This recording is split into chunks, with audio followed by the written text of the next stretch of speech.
રામ રામ દોસ્તો. The Bengal file નવું movie આવી રહ્યું છે. કાશ્મીર ફાઇલ જેણે બનાવ્યું એ જ વિવેક અગ્નિહોત્રી દ્વારા 5 સપ્ટેમ્બરના દિવસે રિલીઝ થવાનું છે. અને બીજું એક મૂવી હમણાં જ અત્યારે ચર્ચાનો વિષય બનેલું મહાઅવતાર નરસિંહા, ભગવાન નરસિંહનું જે મૂવી છે, હિરણ્યકશ્યપને વધ કરે છે, એ મૂવી પણ જબરજસ્ત દોસ્તો કમાણી કરી ચૂક્યું છે. 250 કરોડથી ઉપર એણે કમાણી કરી લીધી. લગભગ 20-25 કરોડ કે સમથિંગનું બનેલું છે. અને 270 કરોડ હમણાં મેં ગઈકાલે કદાચ જોયા હતા ને, તો 270 કરોડ રૂપિયા એ કમાઈ ગયું છે. અને 300 કરોડ તો આરામથી હવે એ આંકડો એ કરી નાખશે. જ્યારે એ મૂવીને બોલિવૂડની ખાન ગેંગ્સ અને એ લોકો કહે છે આ તો સુપર ફ્લોપ થશે, આવું કીધેલું હતું બોલિવૂડી ભાઈએ. એમાં એક પણ બોલિવૂડના કોઈ હીરોનો અવાજ ને એવું નથી લીધું. એનિમેશન મૂવી છે. મોસ્ટલી આવા એનિમેશન મૂવી આવતા હોય ને, તો એમાં ફલાણા હીરોનો અવાજ છે, ફલાણાનો છે, અને એમ કરીને એની હાઇપ બનાવતા હોય અને એ થોડું ઘણું સક્સેસ મેળવતું હોય છે. જ્યારે આમાં કોઈ એવા વિકૃત નશેડી અને હવે શું કહેવું રંડીબાજો કોઈનો અવાજ એમાં નથી લીધો કે જેનાથી એને એમ થાય કે આમાં આ ફલાણા હીરો કહેવાય. આવા વિલનોના હીરો કહેતા હોય છે અમુક લોકો, તો એ લોકોના અવાજ છે એવું આમાં જરાય નથી. તો પણ એણે 270 કરોડથી વધારે કમાણી કરી. એ વ્યક્તિ જબરજસ્ત, એને તો પ્રોત્સાહન મળ્યું છે. ને એને એક નથી મૂવી, ભગવાન નરસિંહા પછી પરશુરામ ભગવાન પર બનાવવાનો છે. આખી સિરીઝ ઉપર સિરીઝ આવવાની છે. એની ડેટ પણ એને ફિક્સો કરી નાખી છે કે 2027માં કે સમથિંગ એ આવવાના છે. આખા 10 અવતારો છે, તો બધા અવતારોના આવશે મૂવી, કે પછી બીજા પણ ઋષિમુનિઓ ઉપર આવશે. આવું બધું એમનું ધાર્મિક આવા એનિમેશન જબરજસ્ત મૂવી એ આવવાના જ છે. એ ભાઈએ પોતાનું ઘર ને એ બધું લોન લઈને આ મૂવી છે ને એણે જાતે બનાવ્યું હતું.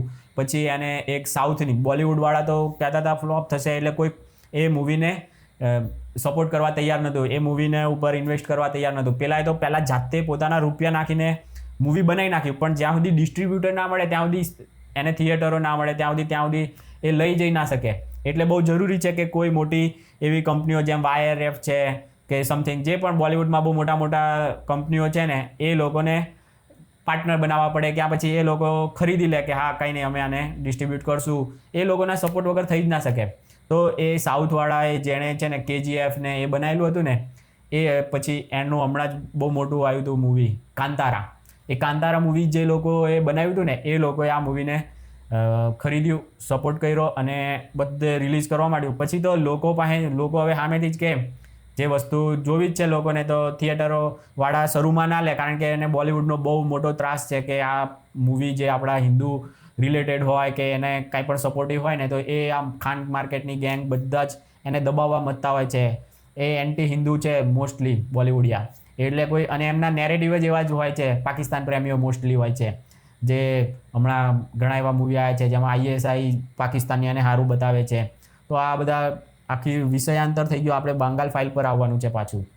તો આ મહાઅવતાર નરસિંહા પર પહેલાં એ આટલું કર્યું ને, તો પણ એને ભયંકર સારી એવી સક્સેસ મળી ગઈ છે. મૂવી સારું હશે ને દોસ્તો, તો કોઈ બેમત નથી કે એ જબરજસ્ત કમાણી તો કરી જ લેશે અને સારું એવું નામ પણ બનાવશે. આ કાશ્મીર ફાઇલ જે રીતે હિટ થયું હતું, 10 કરોડમાં બનેલું હતું, અને એણે પણ 100 કરોડ 150 200 કરોડ ઉપર કમાણી કરી નાખેલી.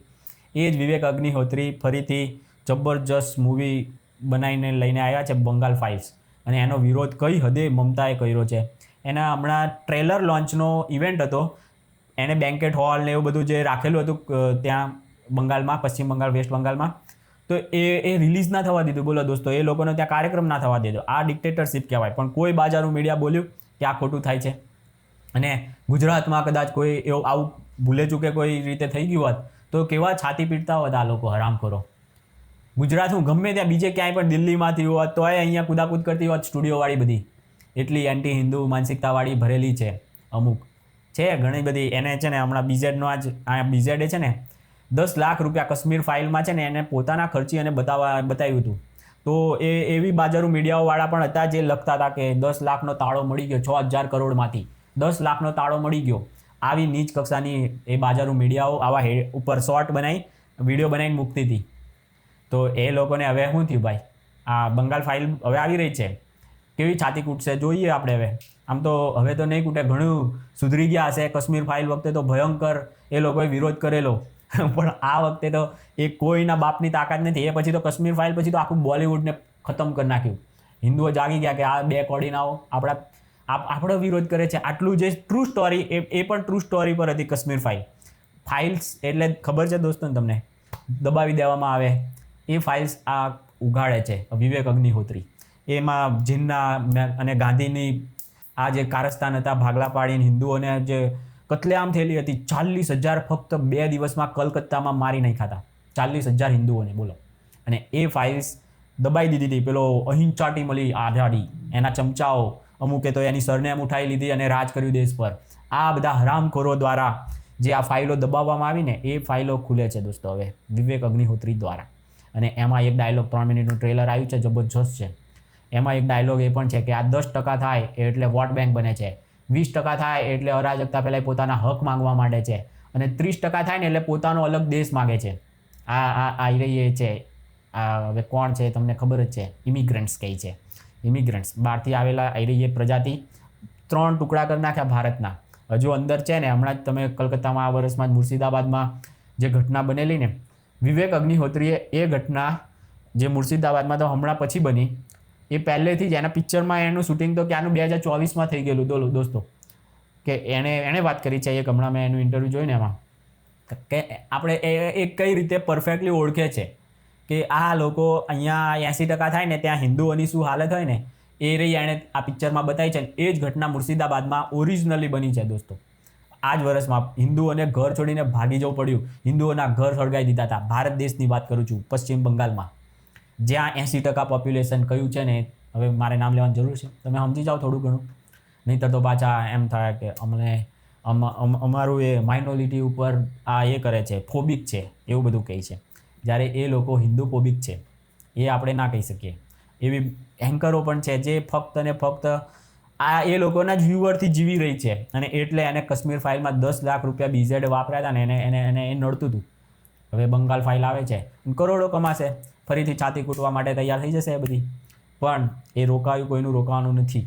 બીજી બાજુ તમને હમણાં જ દોસ્તો એક પેલું આવ્યું હતું ઉદયપુર ફાઇલ્સ કરીને, એ બહુ મતલબ મૂવી છે ને, મેકર એણે કંઈ હરખું એમાં મૂવી બનાવી જ નહોતું. હાવ બકવાસ એનું સ્ટોરી હોય, એમાં એક્સપ્રેશન હોય, કલાકારોના દેખાય જ નહીં. તમને ઉપરથી આમ એમ થાય કે આ શું બનાવી નાખે, આપણને શરમ આવે.